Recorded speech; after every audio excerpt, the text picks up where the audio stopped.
Sunday morning got you down? Is your pastor losing a little bit of his spark? Sermon's kind of dry and just no real life to it? Well, we have the answer. Robots. Christmas, but I'm ready.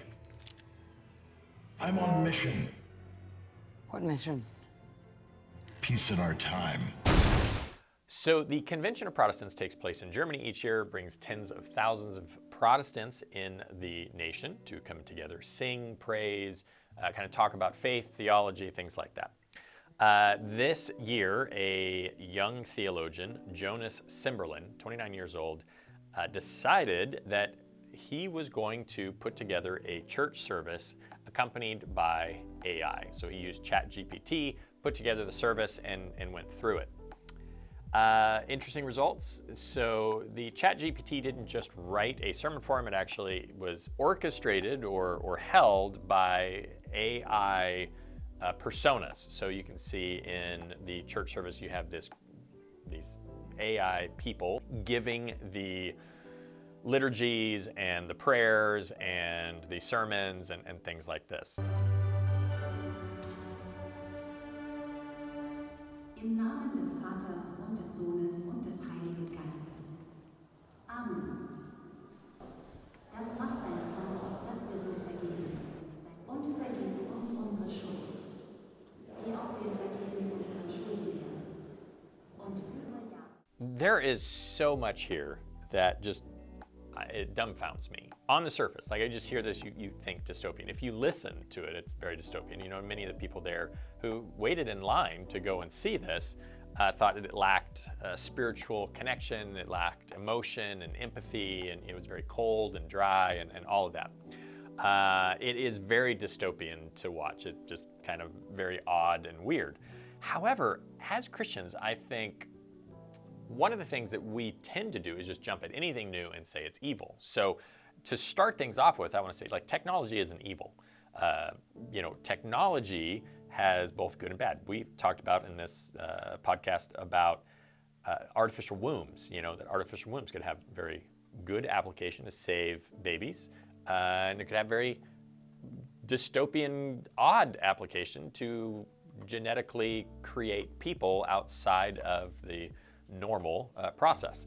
So the technology itself is not evil. AI, I'm not on the stance of that AI is evil, that it's some kind of, end of the world thing. However, application of it, like anything else, can be evil. And that's because people are using it and people are sinful, i.e. they are being influenced by evil. So if we are applying AI to some things, could have good results. If we're applying AI to other things, it would have bad results. What is it that defines whether this is a good or a bad use of AI? Well, I would say that the thing that drives us, that separates us from other creatures, is that we are created in the image of God. If we are created in the image of God, our humanity is there to reflect God, to steward the creation. And as we start to bring anything, whether it be AI or just laziness or our pride or anything that kind of separates us from reflecting Christ, reflecting God, putting forth our kind of created responsibility into the world, then that is going to be for evil or have results that are not fruitful. So as I look at AI, here are a couple of thoughts on this particular event. Jonas Simberlin thought this was a good idea, and that is the equivalent to me of like thinking it's a good idea to let children play with hand grenades. Like, it's just like, no, like hand grenades have their use, they're for war. We don't let children play with them. These two things don't belong with one another. AI is artificial intelligence. It is trying to emulate the thought process of humanity, at times even making it more efficient and better. To bring that into church, which is supposed to be humanity's connection with God, would be the equivalent of like letting a dog lead the service, or letting a monkey lead the service, or an elephant or a giraffe, something that is not human. And the whole connection to God, the thing that separates us, is that being created in their image. And when we remove the autonomy and the capacity for connection and the authority that we have in overseeing that, when we give that over to something else, that is, in my opinion, a demonic action. And when I say demonic action, very specifically, what I mean is in rebellion to God, or ignoring God at very least, being outright hostile to God at very worst. So when I'm looking at situations like this, that's kind of the filter that it goes through, and that was my first thought here. And you know, I know many of the conversations at church conferences like this have to do with that church attendance is dwindling, people don't want to be at the church anymore. You know, how can we, be more modern and relevant and things like that? And I'm sure that this was, his thought, and like, okay, we're gonna do this, we're gonna draw a little bit of attention and start a conversation and do all this. I don't think that bringing AI into the church is going to increase church attendance. It's just kind of taking away the value that church actually offers. Church attendance is dwindling because people don't want God. And the solution of giving them AI is not going to do anything for the reality of church, because if you take God out of the church, it's not church anymore.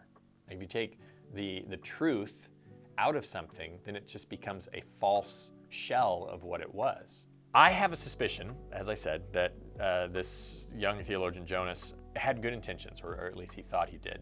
But the one thing that he said in an article that made me think about what the real problem was this. So he said that it gave a solid sermon. That was his take on this, is that the words were good, the structure was good, the preachers, these AI bots, were fine, but they're not likely to replace real pastors. And this is what he says: the pastor in the congregation, she lives with them, she buries the people, she knows them from the beginning.